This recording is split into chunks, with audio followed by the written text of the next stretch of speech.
Praise the lord అండి. దేవునామాన మీ అందరికీ శుభాభివందనములు. గలతీ పత్రిక 6వ అధ్యాయము 16వ వచనంలో పౌలు గారు మాట్లాడతారు, నేను యేసు యొక్క ముద్రను నా శరీరమందు ధరించుకొని ఉన్నాను.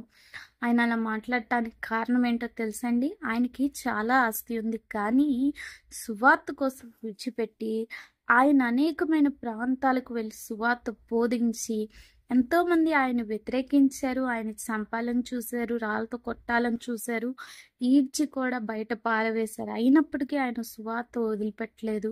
అలాగే ఆయన జైల్లో ఉన్నప్పటికీ కూడా ఆయన సువార్త వదిలిపెట్టలేదు.